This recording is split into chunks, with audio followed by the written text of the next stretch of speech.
परमेश्वर ने अपने जैसे आपको बनाया है।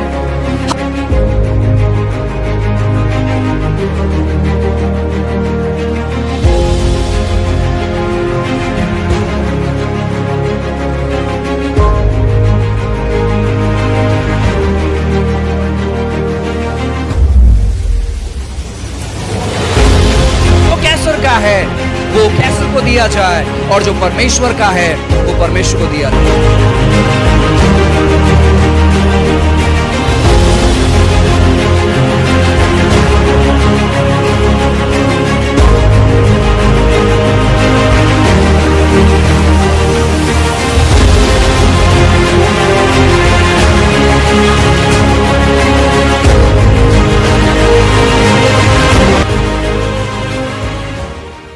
दयालु है, परमेश्वर अनुग्रहकारी है। मैंने आपसे कहा था कि हम 6 हफ्ते कुछ अद्भुत बातों को देखने पर है कि कैसे हम अपने जीवन में उन्नति करें और सफलतापूर्वक जीवन बिताएं।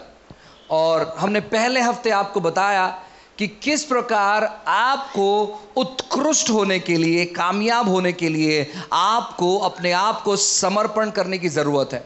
जब तक आप अपने आप को समर्पण नहीं करते तब तक आप अपने जीवन में प्रबल नहीं हो सकते।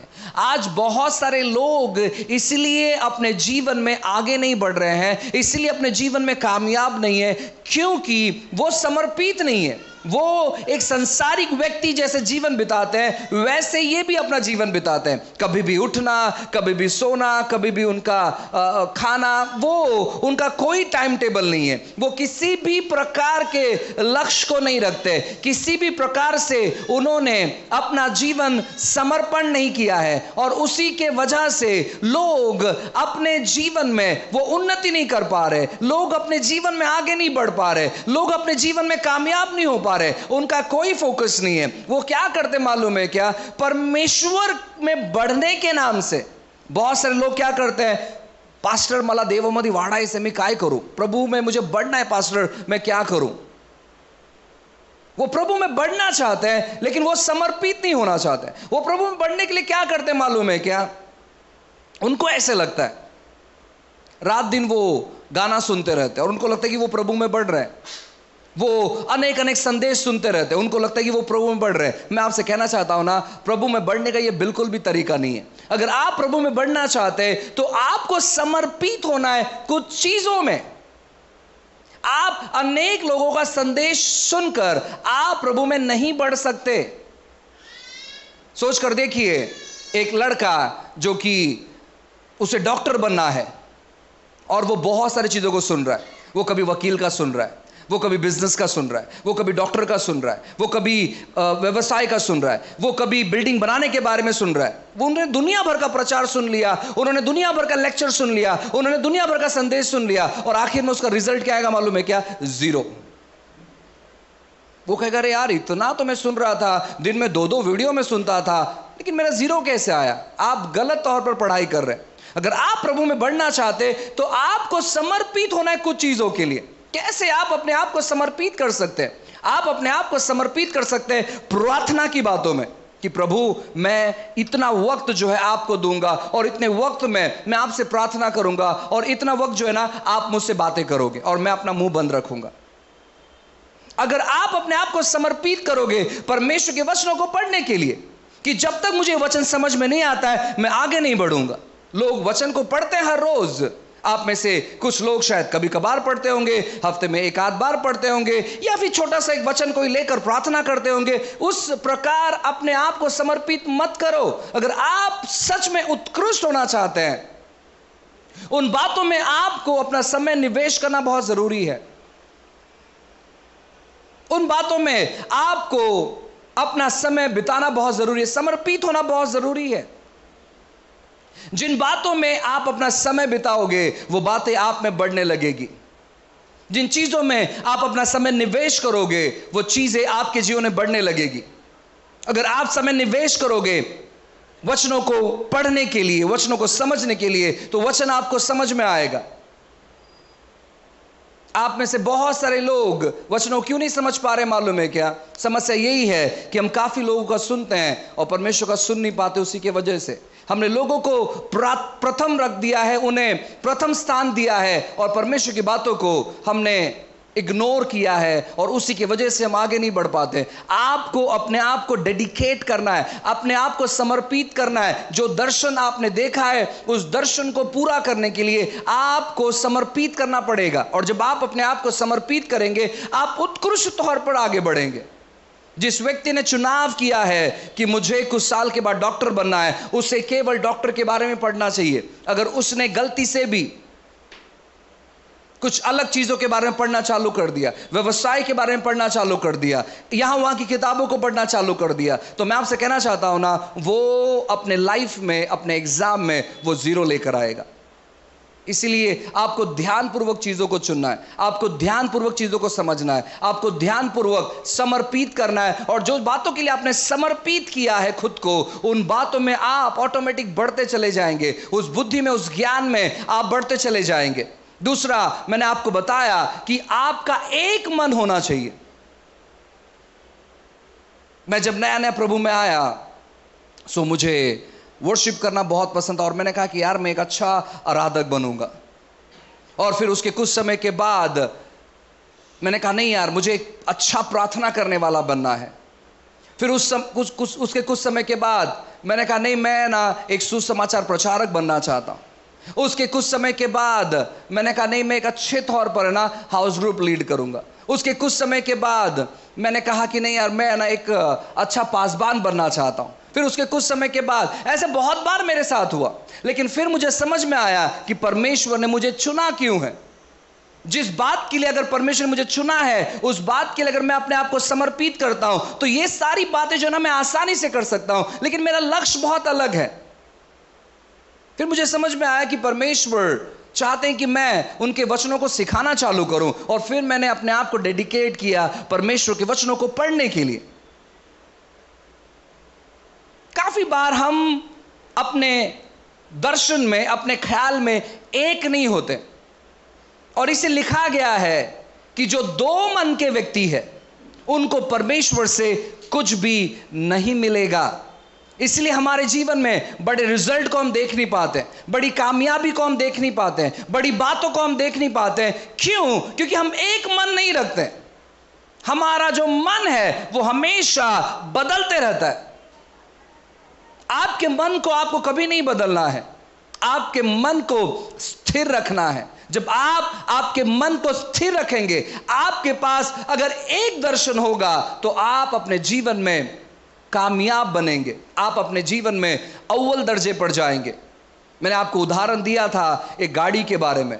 मानो हमारा जो जीवन है एक गाड़ी के समान है, और इस गाड़ी ने एक लक्ष्य बनाया कि वो नागपुर जाना चाहता है, और उसने शुरुआत किया मुंबई से नागपुर की ओर, और वो बीच में पहुंचकर वो भूल गया कि वो कहां जाना चाहता है। उसे अचानक याद आया कोल्हापुर का नाम, और वो उसने किसी को पूछा कि कोल्हापुर कहां पर है, और किसी ने उसे बताया भाई आप गलत रास्ते पर आ गए, कोल्हापुर यहां पर नहीं है, आपको जितना रास्ता आपने काटा है उतना रास्ता आपको वापस पीछे जाना है और कोल्हापुर के लिए दूसरा रास्ता पकड़ना है। सो वो कोल्हापुर के रास्ते को पकड़ता है, और कोल्हापुर के रास्ते को पकड़ने के बाद वो आधे में पहुंचता है, और वो फिर वापस भूल जाता है कि वो कहां पर जा रहा है। उसे एक बोर्ड दिखता है जहां पर सिंगापुर लिखा हुआ था। अब वो पूछता है कि सिंगापुर कैसे जाना है। वो कहते हैं आप गलत जरिया बन गए हो, सिंगापुर आप गाड़ी से कभी नहीं जा सकते, आपको फ्लाइट की जरूरत है। काफी बार हमारे जीवन में भी ऐसे ही होता है, हम कुछ करते हैं और फिर उसके बाद हमारा मन बदल जाता है कुछ चीजों की वजह से, कुछ बातों की वजह से, और हम दोबारा चेंज कर देते अपने मन को, और उसी की वजह से परमेश्वर से हमें कुछ मिलता नहीं है। जो 2 मन के व्यक्ति है वो कभी यह ना सोचे कि उनको परमेश्वर की ओर से कभी कुछ मिलेगा। इसलिए हमारा एक मन होना बहुत जरूरी है। इसलिए अपने आप को समर्पण करो और अपना एक मन बनाओ। जब आप एक मन बनाएंगे आप देखेंगे कि परमेश्वर उस क्षेत्र में आपको आशीषित करेंगे। आज मैं आपको बताना चाहता हूं कि पवित्र आत्मा के अगुवाई में कैसे आप चल सकते हैं। यह तीसरा बहुत महत्वपूर्ण बात है। अगर आप अपने जीवन में आगे बढ़ना चाहते हैं, अपने जीवन में उन्नति करना चाहते हैं, अपने जीवन में प्रभावित तौर पर जीवन बिताना चाहते हैं, तो पवित्र आत्मा की अगुवाई में चलना बहुत जरूरी है। जब तक आप पवित्र आत्मा के अगुवाई में नहीं चलते, पवित्र आत्मा के कार्य को नहीं समझते, पवित्र आत्मा के साथ संगति नहीं करते, आप चाहे कुछ भी क्यों ना कर ले अपने जीवन में, आप हमेशा अपने आप को हारा हुआ देखेंगे। बाइबल कहता है यीशु मसीह के बारे में, आइए कुछ वचनों को पढ़ते हैं और हम समझने का प्रयास करते हैं कुछ बातों को। बाइबल कहता है प्रेरितों के काम अध्याय 10 और वचन 38 बहुत खूबसूरत तौर पर लिखा है। मैं चाहूंगा कि सभी लोग इसको ध्यान पूर्वक पढ़ें। परमेश्वर ने किस रीति से यीशु नासरी को पवित्र आत्मा और सामर्थ से अभिषेक किया, वह भलाई करता और सबको जो शैतान के सताए हुए थे अच्छा करता फिरा, क्योंकि परमेश्वर उसके साथ था। बाइबल कहता है कि प्रभु यीशु मसीह पवित्र आत्मा के द्वारा वो ब्लेस्ड थे, या पवित्र आत्मा के द्वारा परमेश्वर ने यीशु मसीह को भरा। कहो पवित्र आत्मा से भरना, अभिषेकित किया पवित्र आत्मा के जरिए। कितना बड़ा सवाल है यहां पर। यीशु मसीह को अभिषेकित किया पवित्र आत्मा के जरिए। यीशु मसीह कोई जरूरत नहीं थी। क्या लगता है आपको? यीशु मसीह जिसके बारे में यूहन्ना कहता है कि आदि में वचन था, आदि में यीशु था, आदि में वचन था, वो वचन परमेश्वर के साथ था और वचन स्वयं परमेश्वर था। वचन देहधारी हो गया और उसने मनुष्य के बीच में आकर डेरा किया या मनुष्य के बीच में रहा। वो यीशु मसीह के बारे में बाइबल कहता है कि पिता ने यीशु मसीह को पवित्र आत्मा से अभिषेकित किया।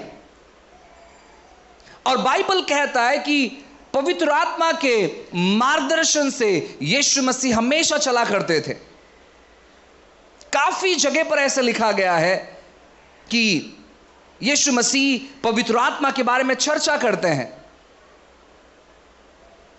लेकिन जब बात आती हमारी, हम काफी बार समझ नहीं पाते हैं पवित्र आत्मा के कार्य को। हम अपने मन का भरोसा ले लेते हैं, हम अपनी बुद्धि को इस्तेमाल करते हैं, हम अपनी विचारधारणा को इस्तेमाल करते हैं। मैं आपसे कहना चाहता हूं, आप अपने जीवन में जब भी जो चीजों को करते हैं, जब भी जो डिसीजंस को लेते हैं, जब भी जो निर्णयों को लेते हैं, जब भी जो बातों करते हैं, सबसे पहले वो बातें आपको पवित्र आत्मा के हाथों में समर्पण करना है। आपको वो चीजों को क्या करना है? पूछना है कि प्रभु आपकी क्या इच्छा है, आपकी क्या मर्जी है, आप क्या चाहते हैं कि हम अपने जीवन में करें। आपको क्या करना है मालूम है क्या? आपको अपने आप को डेडिकेट करना है, आपको उसका सुनना है। हम क्यों काफी बार पवित्र आत्मा के अगुवाई को समझ नहीं पाते मालूम है? क्योंकि हम उसके साथ संगति नहीं करते हैं, हम उसका मार्गदर्शन नहीं लेते।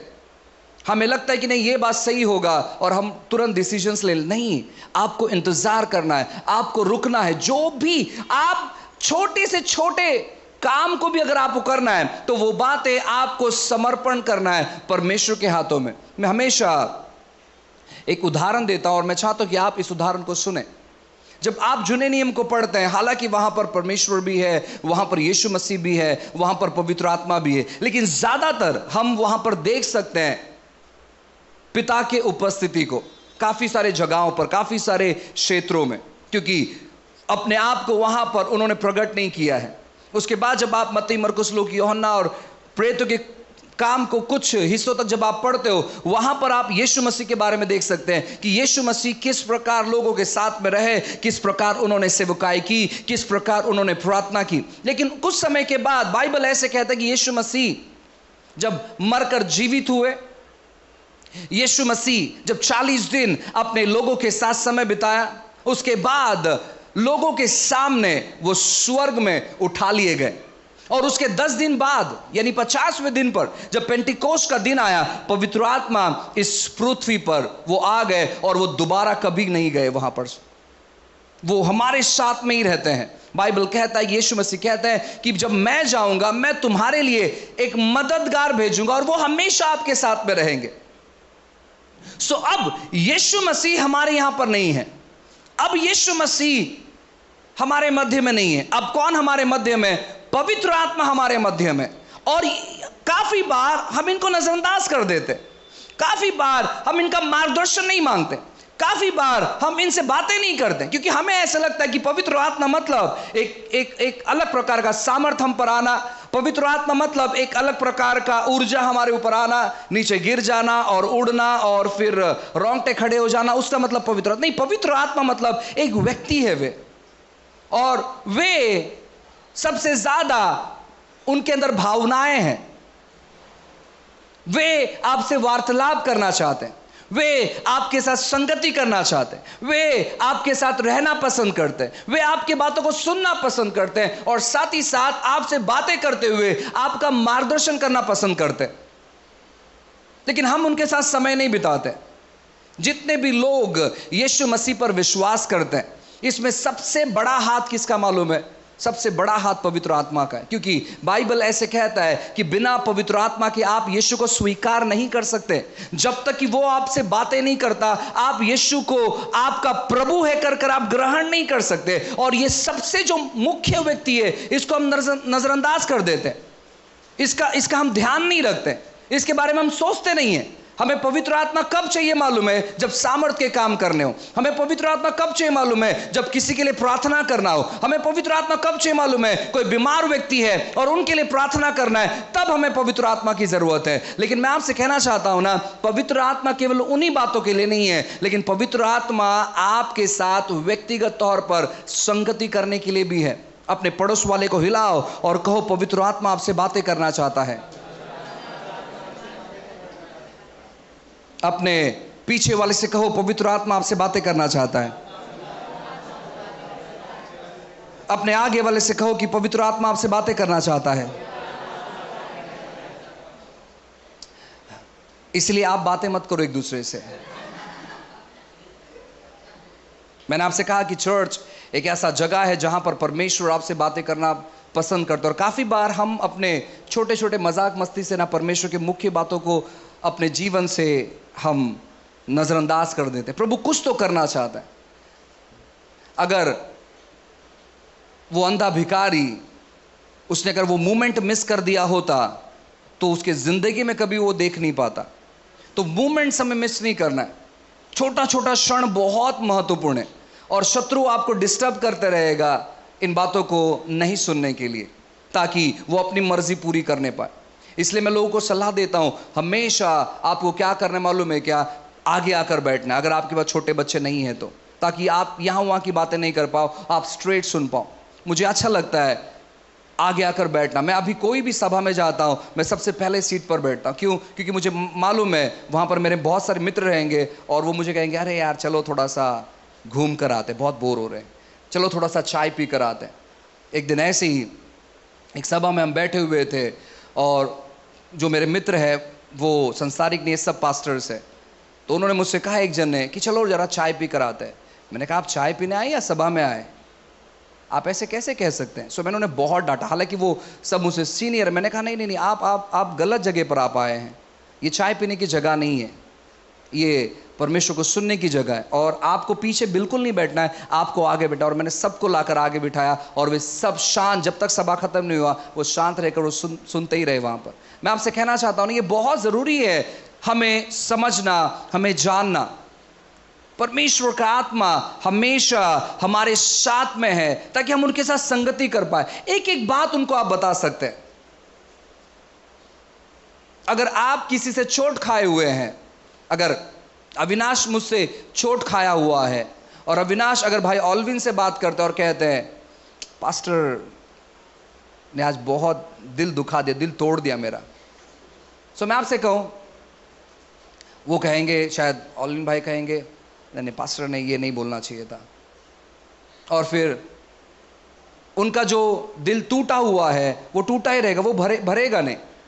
और फिर उस टूटे दिल को लेकर वो और किसी के पास जाएंगे, वो तीसरे व्यक्ति के पास जाएंगे, वो चौथे व्यक्ति के पास जाएंगे, वो पांचवें व्यक्ति के पास जाएंगे, और हर एक लोग एक अलग अलग प्रकार से चीजों कहेंगे, जहां पर वो जो घाव है वो कभी नहीं भरेगा। लेकिन काश अगर वही बातें अगर परमेश्वर के सामने उन्हें रखा होता, पवित्र आत्मा ऐसे ऐसी बातें, तो शायद पवित्र आत्मा वहां पर उनको मदद कर पाते। काफी बार हम अपने जीवन में यही गलती करते हैं। हम सबसे पहले हर एक चीजों में, अगर आप आपके जीवन में जो भी निर्णय लेना चाहते हैं, सबसे बड़ा निर्णय और सबसे छोटा निर्णय, सबसे बड़ा निर्णय क्या है मालूम है? कि आपके लाइफ का किसी के साथ शादी करना। प्रेज गॉड, जिन लोगों का शादी नहीं हुआ है उन लोगों के लिए एक अच्छा सलाह है, और जिनका शादी हो गया, प्रभु की स्तुति हो, आपने सही जीवन साथी चुना है, तो दोबारा प्रार्थना नहीं करिएगा। जिन्होंने शादी नहीं की, आपका एक सबसे महत्वपूर्ण डिसीजन है, वो है शादी। क्योंकि अगर आपने सही जोड़ीदार से शादी किया तो आप इस पृथ्वी पर स्वर्ग अनुभव करेंगे। लेकिन अगर आपने गलत जोड़ीदार से शादी किया, आप हर दिन नरक अनुभव करेंगे। हर दिन सुबह उठते ही नरक का दरवाजा खुल गया, हर दिन, एवरी डे। लेकिन अगर आप सही लाइफ पार्टनर से अगर शादी करते हैं, हालांकि थोड़े बहुत मिसअंडरस्टैंडिंग होंगे, थोड़े बहुत झगड़े होंगे, आप थोड़े बहुत कंफ्यूज रहेंगे, लेकिन कुछ समय के बाद आप स्वर्ग को अनुभव करेंगे, आप अच्छी बातों को अनुभव करेंगे। तो जीवन साथी को चुनना एक बहुत बड़ा डिसीजन है। सो आप पवित्र आत्मा से प्रार्थना कर सकते हैं कि प्रभु आपकी क्या इच्छा है, आप मुझे एक इंडिकेशन दो कि आपने किस व्यक्ति को मेरे लिए रखा है। प्रभु सही व्यक्ति को चुनने के लिए मदद करो। एक संदेश में सुन रहा था, उसमें एक प्रचारक प्रचार कर रहे थे कि परमेश्वर ने हर किसी के पसली को कहीं ना कहीं रखा हुआ है। एक दिन एक आंकड़ा मेरे सामने आया, जहां पर उसमें बताया गया कि जहां पर 100 पुरुष है वहां पर 200 महिला है। महिलाएं जो है उनका संख्या ज्यादा है। अगर आप सर्च करेंगे पुरुषों से जो महिलाएं हैं वो संख्या ज्यादा है। मैं सवाल करने लगा कि ये व्यक्ति कहना क्या चाह रहा है। एक्चुअली वैसा बिल्कुल भी नहीं है कि आपकी पसली कहीं तो है, नहीं नहीं नहीं, ऐसा बिल्कुल भी नहीं है। अगर ऐसा होता तो एग्जैक्ट परमेश्वर लोगों को पृथ्वी पर लेकर आता। 100 पुरुष है तो 100 महिलाएं होती। अगर महिलाएं 200 है और अगर पुरुष 100 है, या पुरुष 150 है और महिलाएं 100 है, तो मैं आपसे कहना चाहता हूं, आपको प्रार्थना करना कि परमेश्वर सही चुनाव करने के लिए मदद कर। भावनाओं में आकर कोई खूबसूरत दिख रहा है, किसी के पास अच्छा बाइक है और कोई बहुत जोरों से बाइक चलाता है, ऐसे चीज़ों को देखकर निर्णय मत लो, क्योंकि वो जितना जोरों से बाइक चलाते हैं उतना जोरों से लात भी मारते हैं। और जो खूबसूरत दिखते हैं, मैं आपसे कहना चाहता हूं, बाइबल कहता है कि शैतान भी बहुत खूबसूरत दिखता है, बहुत खूबसूरत। शैतान के बारे में बाइबल कभी भी बहुत बुरा दिखता है और बहुत डेंजर दिखता है, ऐसा कहीं नहीं लिखा है। लिखा गया है कि वो उजाले का दूत है, प्रकाश का दूत है, ऐसे बाइबल कहते हैं, यानी वो बहुत खूबसूरत है। हर एक खूबसूरत परमेश्वर चीजें जो है प्रभु की ओर से नहीं होती है। अच्छी चीजें प्रभु की ओर से होती, खूबसूरत चीजें नहीं। तो इसीलिए आपको ऐसी चीजों को देखकर चुनाव नहीं करना है, आपको कहना है पवित्र आत्मा मुझे मदद कर, मुझे सहायता कर। और पवित्र आत्मा आपको बताएंगे। जब आप छोटी छोटी बात है, छोटी छोटी चीज है, आपका सर दर्द दे रहा है, आप उनसे बात कर सकते हैं कि क्या करूं, मेरा सर बहुत दर्द दे रहा है, आप मुझे रेमेडी बताओ, इलाज बताओ, मैं कैसे इस सर दर्द की पीड़ा से बाहर निकल सकता हूं। प्रभु मुझे प्रार्थना करने जम नहीं रहा है, मैं कैसे प्रार्थना कर सकता हूं, मैं प्रार्थना में लंबा समय कैसे बिता सकता हूं। प्रभु मैं बहुत चिड़चिड़ा हो गया हूं, मुझे प्रेम के स्वभाव में मुझे खुद को ढालना है, तो मैं क्या कर सकता हूं। प्रभु मैं बहुत कर्जे में हूं, मैं कैसे बाहर निकल सकता हूं? आप मुझे मार्गदर्शन करिए। और जब आप प्रार्थना करते हैं, कुछ देर शांत रहिए। हो सकता है कि पहले हफ्ते आप कुछ नहीं सुन पाओगे, दूसरे हफ्ते आप कुछ नहीं सुन पाओगे, तीसरे हफ्ते आप कुछ नहीं सुन पाओगे, चौथे हफ्ते आप कुछ नहीं सुन पाओगे, 6 महीने आप कुछ नहीं सुन पाओगे, 8 महीने आप कुछ नहीं सुन पाओगे। लेकिन जिस दिन आपने सुनना चालू किया, वो आवाज कभी बंद नहीं होगा। वो आवाज कभी बंद नहीं होगा। उस आवाज की, वो पहली आवाज के लिए आपको इंतजार करना है। परमेश्वर हर रोज बातें करता है, लेकिन हमारी समस्या यह है कि हमारे कान में बहुत सारे शोर है, और उसी की वजह से हम परमेश्वर की आवाज को जान नहीं पाते। हमारे अंदर बहुत सारी आवाज है, बहुत सारे शोर हमारे मन में ना बज रहे होते हैं, इसलिए हम प्रभु की आवाज को सुन नहीं पाते। शोर और आवाज में बहुत फर्क है। जब आप रोड पर निकलते हैं और चारों तरफ से गाड़ियां आ रही है, तो उसे कहते हैं कि वो शोर मचा रहे हैं। लेकिन आवाज जहां पर आप सुन सकते हैं, पवित्र आत्मा शोर नहीं मचाते हैं, वो आवाज लगाते हैं। उस आवाज को आपको सुनना है। कैसे आप सुन सकते हैं? आपकी प्रार्थना और फिर रुकना, आंखें बंद रहे, मुंह बंद रहे, और प्रभु को कहे कि प्रभु आप मुझसे बातें करो, मैं शांत रहता हूं। परमेश्वर आपसे बातें करना शुरू करेगा। अपनी छोटी छोटी बातें, आपको चोट लगा उसको बताओ, आपका नुकसान हुआ उसको बताओ, आपका फायदा हुआ उसको बताओ, किसी ने बुरा बात किया उसको बताओ, किसी ने अच्छा बात किया उसको बताओ, उसके साथ संगति करो, उसे एक अच्छा मित्र बनाओ, उसे एक अच्छा मित्र बनाओ। वो मित्र दिखाई तो नहीं देता है, लेकिन वो मित्र आपकी प्रार्थनाओं को सुनता है और आपको अच्छी बातें अनुभव करने में मदद करता है। जब आप पवित्र आत्मा को अपना अच्छा मित्र बनाएंगे, वो आपसे बात जरूर करेगा,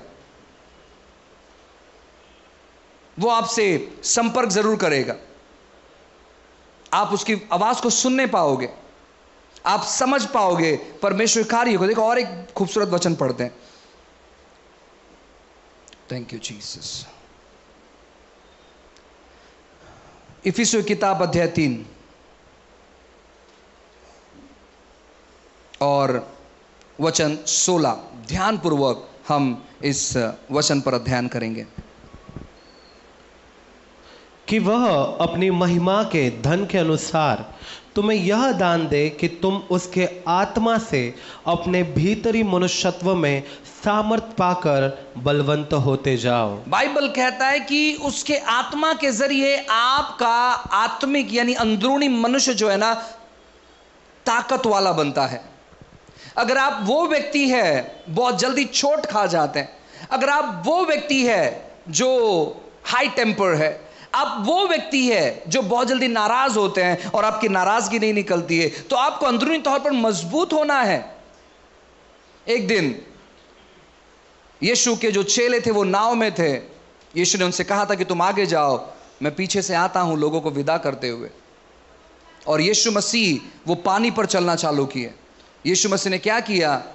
उनके जो डिसाइपल थे, चेले थे, वो नाव में आगे चले गए और यीशु मसीह पानी पर से आ रहे थे। उनमें से एक चेले ने देखा और कहा, ये देखो भूत आ रहा है हमारे पास।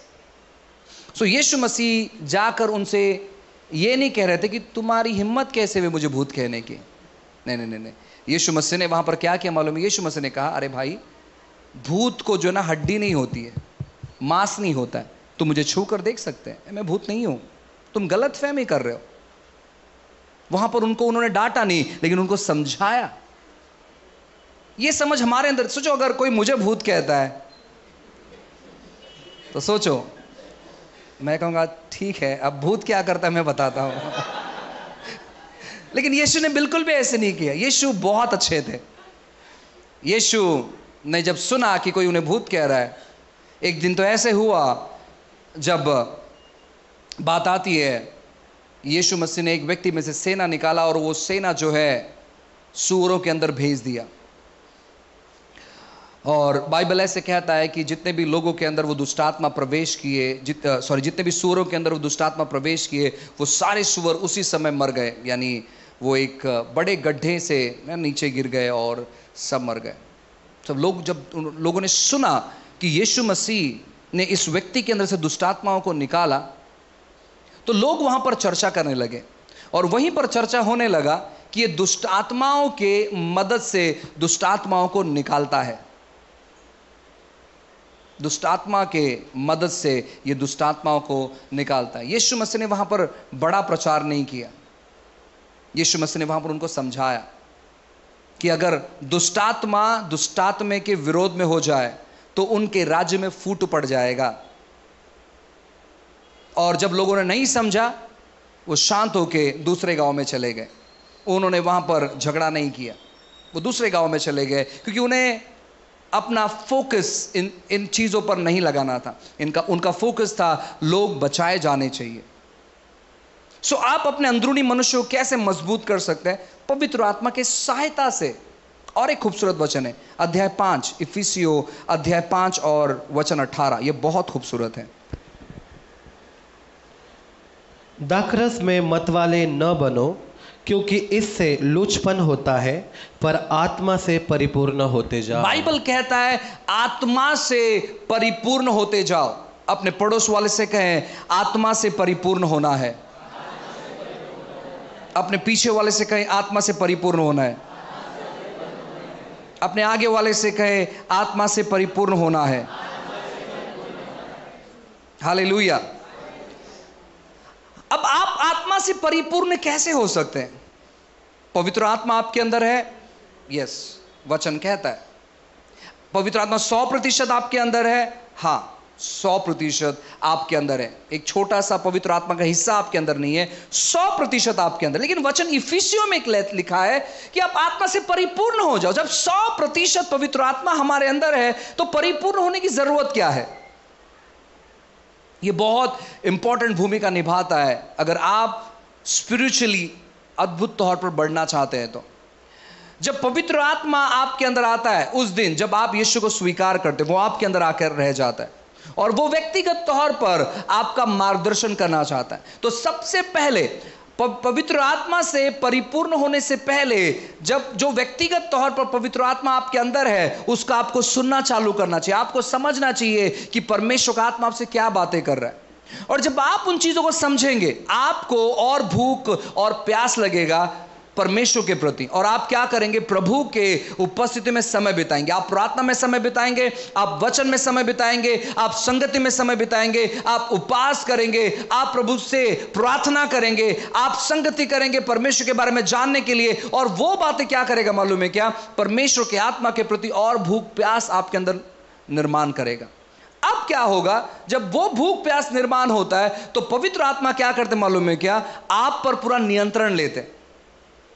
आज ऐसे बहुत सारे मसीह लोग हैं जिन पर पवित्र आत्मा नियंत्रण नहीं ले पाते, और जब पवित्र आत्मा नियंत्रण नहीं ले पाते, इसीलिए लोग अपने मन मर्जी से जीवन बिताते।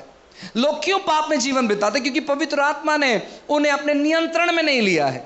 लोग क्यों गलत चीजों करते? क्योंकि पवित्र आत्मा ने उनको अपने नियंत्रण में नहीं लिया है। पवित्र आत्मा उनके अंदर है। यस, पवित्र आत्मा उनके अंदर है। पवित्र आत्मा उनके अंदर होते हुए भी वो झगड़ा करते हैं, वो गाली देते हैं, वो अपने शरीर से गलत काम करते हैं, अंदर पवित्र आत्मा होने के बावजूद।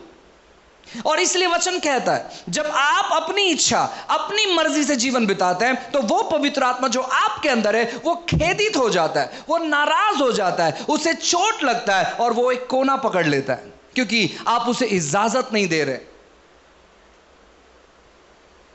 इसलिए बाइबल कहता है कि पवित्र आत्मा को खेदित मत करो, उसे चोट मत पहुंचाओ, क्योंकि जब आप उसे चोट पहुंचाते हैं तो वो आपकी अगुवाई नहीं कर पाता, क्योंकि चोट पहुंचाने की वजह से आप उससे रिश्ता तोड़ देते हैं। हालांकि वो आपके अंदर ही है, हालांकि वो आपके परिवार का एक हिस्सा है, हालांकि वो आपके शरीर का एक हिस्सा है, लेकिन वो आपका मार्गदर्शन नहीं कर पाता। लेकिन जब आप प्रार्थना करते हैं, जब आप आराधना करते हैं, जब आप वचन पढ़ते हैं, जब आप उपवास करते हैं, जब आप संगति करते हैं, तो आप क्या कर रहे हैं मालूम है क्या? आप उसे उत्साहित कर रहे हैं आपके ऊपर नियंत्रण लेने के लिए। और जब वो आप पर नियंत्रण लेता है, वो नियंत्रण लेने के बाद जब आप किसी के लिए प्रार्थना करते हैं, उसके जीवन में प्रार्थना दिखाई देता है। जब आप बीमारों के लिए प्रार्थना करते हैं, बीमार लोग चंगे होने लगते हैं। जब आप प्रार्थना करते हैं तो आप भविष्यवाणी करते हैं। क्यों? क्योंकि पवित्र आत्मा ने आप पर नियंत्रण लिया है। जब आप यीशु मसीह पर विश्वास करते हैं, पवित्र आत्मा आपका मार्गदर्शन करने लिए होता है। लेकिन जब पवित्र आत्मा आप पर नियंत्रण लेता है तो आपके जीवन के द्वारा आप अनेक लोगों को आशीषित करते हैं। और उस प्रकार का जीवन शैली हमारा होना चाहिए, उस प्रकार की बातें हमारे जीवन में होना चाहिए, उस प्रकार की चीजें हम अनुभव करना चाहिए, उस प्रकार की बातें हम अनुभव करना चाहिए। रोमी की किताब अध्याय 8,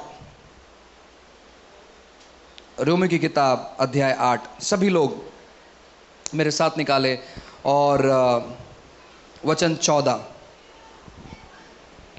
इसलिए कि जितने लोग परमेश्वर के आत्मा के चलाए चलते हैं वे ही परमेश्वर के पुत्र हैं। जितने लोग परमेश्वर के आत्मा के चलाए चलते हैं वही लोग परमेश्वर के बेटे हैं।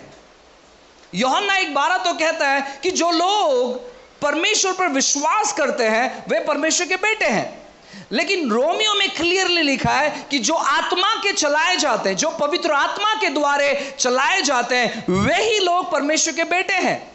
या मैं ऐसे कहना चाहता हूं, जो लोग पवित्र आत्मा के द्वारा चलाए जाते हैं, परमेश्वर के बेटे ने जो कार्य किया इस पृथ्वी पर, वही कार्य ये कर पाएंगे।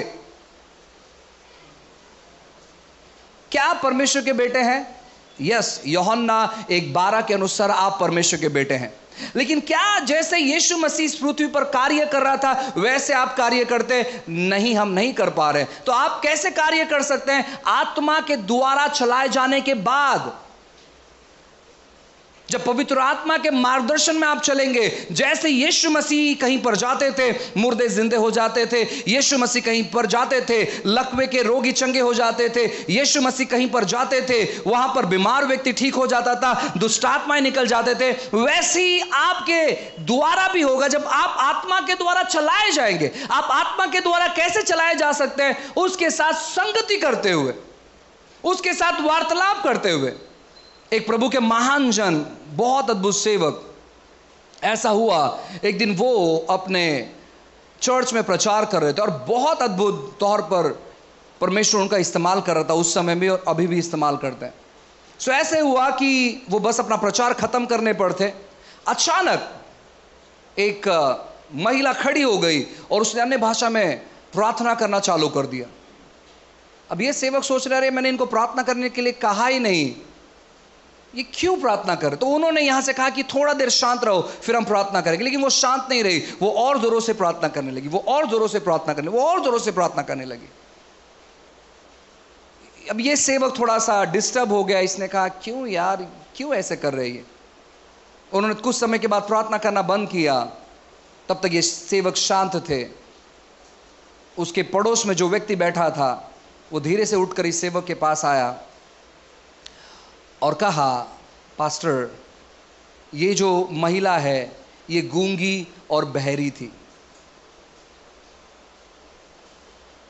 अब परमेश्वर ने इसे बोलने का क्षमता दिया है लेकिन ये सुन नहीं पा रही है। सो ये सेवक उस समय उसने तुरंत प्रार्थना करना चालू कि प्रभु मुझे क्षमा कर, मैं नहीं समझ पा रहा था क्या, लेकिन अभी क्या करूं मुझे बता। परमेश्वर की आत्मा ने तुरंत उसको बताया कि उस व्यक्ति को ऊपर बुलाओ और उसके लिए प्रार्थना करता कि वो सुन पाए। उसने तुरंत ऊपर बुलाया, उसने उसके लिए प्रार्थना किया और वो जो महिला है वो सुनने लगी। वो सेवक उससे पहले वो अपने दिमाग के अनुसार चल रहा था कि यार प्रचार मतलब कोई कुछ बोलना नहीं चाहिए, शांत रहना चाहिए। सो आप लोग प्रार्थना नहीं कर रहे थे, आप लोग बीच में बातें कर रहे थे, इसलिए मैंने कहा। सो मुझे नहीं लगता कि पवित्र आत्मा मुझसे कहेगा नहीं नहीं देखो इनको बातें करने दो, कोई प्रॉब्लम नहीं। इनको वहां पर वो व्यक्ति प्रार्थना कर रहा था और जब वो प्रार्थना कर रहे थे ये नहीं समझ पा रहा था, लेकिन जब उसने सुना उस व्यक्ति का, उसने तुरंत उसको बुलाया, उन्होंने प्रार्थना किया और वो व्यक्ति सुनने लगे। परमेश्वर जब कुछ करना चाहता है ये कैसे मालूम पड़ेगा? पवित्र आत्मा आपकी अगुवाई करना चाहिए। और ये कैसे होगा? जब आप उसके साथ संगति करेंगे, आप उसके साथ फेलोशिप करेंगे, आप उसके मार्गदर्शन में चलेंगे, परमेश्वर अद्भुत तौर पर चीजों को आपके जीवन में करना चालू कर देगा। और एक वचन पढ़ते हैं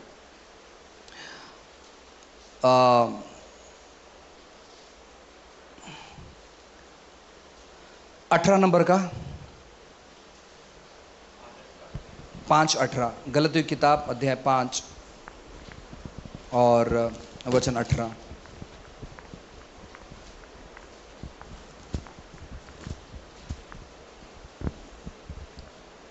और यदि तुम आत्मा के अनुसार चलाए चलते हो तो व्यवस्था के अधीन न रहे। ठीक है, जब आप आत्मा के अनुसार चलाए चलते हैं तो आप व्यवस्था के अधीन नहीं रहते। जो आत्मा के अनुसार चलाए नहीं जाते हैं वो कोशिश करते हैं व्यवस्था के अधीन चलने के लिए, और जो व्यवस्था के अधीन चलते हैं इसलिए वो अपने आप को हमेशा दोष लगाते हैं, क्योंकि वो सही तौर पर चल नहीं पाते हैं, क्योंकि व्यवस्था आपको सही तौर पर चलने नहीं देता है। लेकिन पवित्र आत्मा आपको क्या करता है मालूम है क्या? पवित्र आत्मा परफेक्टली तौर पर आपको चलाता है, आपका मार्गदर्शन करता है, आपको बुद्धि ज्ञान देता है। और जो लोग बाइबल कहता है कि आत्मा के द्वारे चलाए जाते हैं वो व्यवस्था के अधीन नहीं रहते। जो लोग व्यवस्था के अधीन रहते हैं वो आत्मा के द्वारा चलाए नहीं जाते हैं, और इसीलिए वो खुद को हमेशा दोषी ठहराते हैं। इसलिए वो कोई भी बात में आगे नहीं बढ़ पाते, वो कोई भी बात को अपने जीवन में अनुभव नहीं कर पाते हैं, क्योंकि उनका मन कहता है कि तू सही नहीं है, उनका मन कहता है कि तू आगे बढ़ नहीं पाएगा। एक आखिरी वचन मैं चाहता हूं कि सभी लोग इस वचनों को सुने और पढ़े। यूहन्ना की किताब वचन 14 और वचन 26। यूहन्ना की किताब वचन 14 अध्याय 14 और वचन 26। परंतु सहायक अर्थात पवित्र आत्मा जिसे पिता मेरे नाम से भेजेगा वह तुम्हें सब बातें सिखाएगा और जो कुछ मैंने तुमसे कहा है वह तुम्हें स्मरण कराएगा। बाइबल कहता है कि पवित्र आत्मा तुम्हें सिखाएगा। आपका सर्वोत्तम शिक्षक जो है कोई सेवक नहीं होना चाहिए, हालांकि आप सीखते सेवकों से, इसमें कोई गलत बात नहीं, लेकिन आपका सबसे प्रथम जो शिक्षक है वो पवित्र आत्मा होना चाहिए। और बाइबल कहता है कि वो तुम्हें सिखाएगा और साथ ही साथ जो बातें मैंने तुम्हें बताई है वो तुम्हें याद दिलाएगा। जो भी सीखते हैं, अगर आपको स्मरण शक्ति कम है, आपको लगता है यार मैं बहुत जल्दी भूल जाता हूं, आपको क्या करना है मालूम है क्या? आपको कहना है पवित्र आत्मा आप याद दिलाने वाले व्यक्ति हैं। प्रभु मेरी स्मरण शक्ति को आप बढ़ाए, परमेश्वर आप मुझे याद दिलाए, प्रभु आप मेरा मार्गदर्शन करें, प्रभु आप मुझे चलाए, प्रभु आप मुझे हर एक चीजों को याद रखने के लिए मदद करें। लेकिन हम लोग इसके बजाय क्या कहते मालूम है क्या? यार मेरा बुद्धि काम नहीं कर रहा है, मेरी याददाश्त कम होते चले जा रहे। नहीं नहीं नहीं नहीं, आप गलत, आपका अंगीकार करना गलत है। आपकी याददाश्त कम कभी नहीं हो सकती, चाहे आप कितने भी बूढ़े क्यों ना हो जाए। बाइबल में कहीं नहीं लिखा है कि बूढ़ों का याददाश्त कम होता है, और अगर लिखा भी है तो उस पर विश्वास मत करो। वो उस व्यक्ति के बारे में लिखा होगा जिस व्यक्ति के बारे में लिखा है, आपके बारे में नहीं लिखा है। ऐसे कहीं भी स्टेटमेंट नहीं है कि आदमी बूढ़ा होने के बाद याददाश्त कम हो जाता है। सो इसीलिए आपको ये चीजों पे विश्वास नहीं करना है। अगर आपको लग रहा है कि आप चीजें भूल जाते हैं, तुरंत अपने सर पर हाथ रखना, कहना कि पवित्र आत्मा आपका वचन कहता है यूहन्ना की किताब में कि आप चीजों को याद दिलाते हैं, मुझे मदद कर, खास करके परमेश्वर की बातों को याद रखने के लिए। हमें से बहुत सारे लोग, पास्टर मेरे को वचन याद ही नहीं रहता है, क्योंकि आप मन से पढ़ने की कोशिश कर रहे हैं, आप खुद पढ़ने की कोशिश कर रहे हैं। आप जब पवित्र आत्मा की मदद को मांगेंगे, पवित्र आत्मा आपको मदद करेंगे, पवित्र आत्मा आपको सहायता करेंगे, क्योंकि लिखा है कि वो वचनों को याद दिलाएंगे।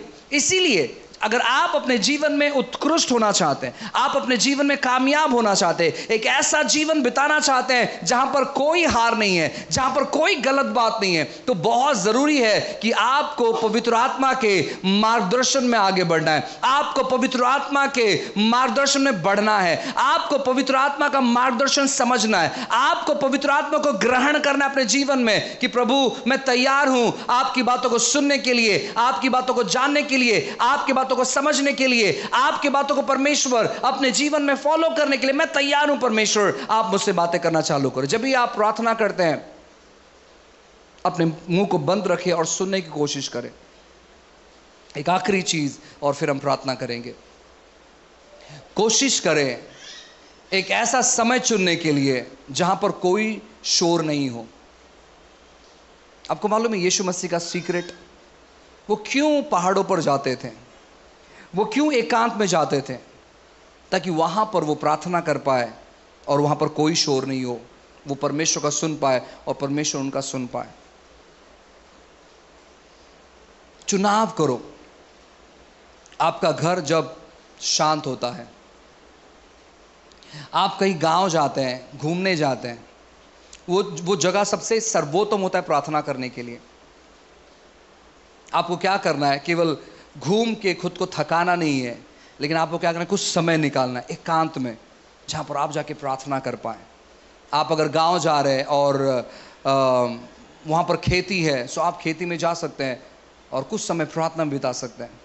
मैं हमेशा करता हूँ ऐसे, जब भी मैं कोई सभा के लिए ट्रैवल करता हूँ तो जो होटल्स मेरे लिए उपलब्ध रहते हैं, या फिर अगर कोई गांव में, इंटीरियर गांव में जा रहा हूँ, खेड़ गांव में जा रहा हूँ, जहाँ पर दूर दूर तक लोग नहीं दिखते हैं, तो वहाँ पर फसल है, खेती है, सो मैं ऐसी जगह देखता हूँ जहाँ पर मैं अकेले आकर बैठ सकूँ और समय बिता पाऊँ। सो आपको भी मैं सलाह देना चाहता हूँ कि आप क्या करें, ऐसा समय जहाँ पर कोई शोर शराबा नहीं है, कोई आवाज़ नहीं है, आप वहाँ पर जाकर प्रार्थना करें और इंतज़ार करें प्रभु का सुनने के लिए।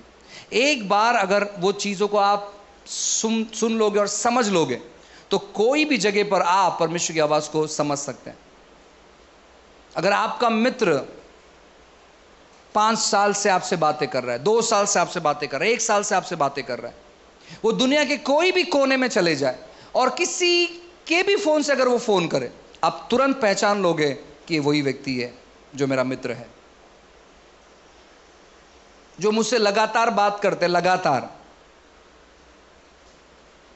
वो लोग मुझे कोई भी नंबर से फोन करेंगे तो मैं पहचान लूंगा। लेकिन अगर आप कभी कभी बात करते हो और मुझे कहोगे पास्टर ओळखलं का मला, ऐसे बहुत सारे लोग करते हैं। अब मैं सोचता हूँ कौन है यार ये व्यक्ति, तो कभी कभी तो हाँ पहचाना मैं, लेकिन याद नहीं आ रहे कौन है। सो ऐसे इम्पॉसिबल है कि कैसे उसके बारे में हम जाने, क्योंकि वो कभी कभार ही बात करते हैं।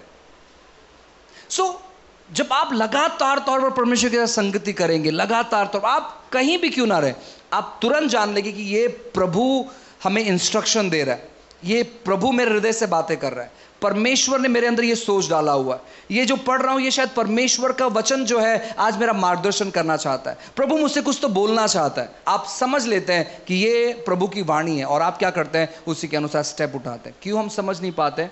क्योंकि हम केवल बातें करते हैं और उसका सुनते नहीं है, और इसीलिए वो मार्गदर्शन नहीं कर पा रहे हैं। सो पवित्र आत्मा का मार्गदर्शन आपको आपके जीवन में अव्वल दर्जे पर लेकर जाएगा। इसलिए पवित्र आत्मा के मार्गदर्शन को हमेशा प्रथम स्थान पर रखें। हालेलुया। आइए अपनी आंखों को बंद करें, हम प्रार्थना करेंगे। Thank you Jesus, hallelujah. धन्यवाद प्रभु जी, धन्यवाद लॉर्ड, थैंक यू लॉर्ड।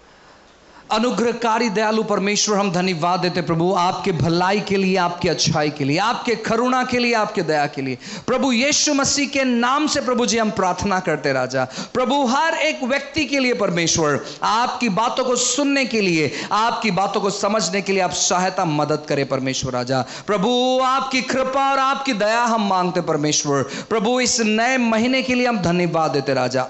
प्रभु इस जुलाई महीने को आपके हाथों में समर्पित करते प्रभु जी। ये जुलाई महीना परमेश्वर हमारे जीवन में अच्छी भली बातों को लेकर आएगा राजा। इस जुलाई महीने में प्रभु अलौकिक बातों को प्रभु हम अनुभव करने पाएंगे राजा। यीशु मसीह के नाम से पवित्र आत्मा हम प्रार्थना करते प्रभु जी, आप हमारा मार्गदर्शन करिए प्रभु जी। प्रभु जब हम आपसे बातें करें तो प्रभु आप हमसे बातें करें परमेश्वर राजा। प्रभु हम आपके मार्गदर्शन में चलने चाहते हैं प्रभु जी। प्रभु हम आपसे परिपूर्ण होना चाहते राजा, आप हमारा मार्गदर्शन करी राजा। यीशु मसीह के नाम से परमेश्वर राजा। प्रभु हमारा शरीर प्रभु हम आपको समर्पित करते परमेश्वर राजा। प्रभु आप जैसा चाहे वैसे हमें चलाइए प्रभु जी। और परमेश्वर आपने अनुग्रह किया, धन्यवाद देते परमेश्वर। चीजों को, स्थिति को, परिस्थिति को आपके हाथों में देते हैं। जो बीमार है यीशु के नाम से चंगाई उनके शरीरों पर कहते प्रभु जी। यीशु मसीह के नाम से जो चिंतित है प्रभु जी, परमेश्वर आनंद और खुशी उनके जीवन में कहते राजा। जो पीड़ित है छुटकारा उनके जीवन में कहते परमेश्वर राजा।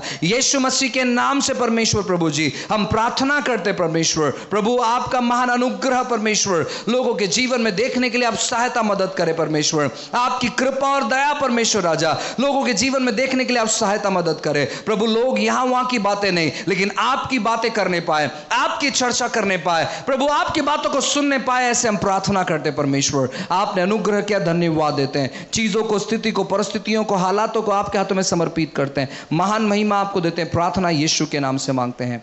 आमेन, आमेन, आमेन।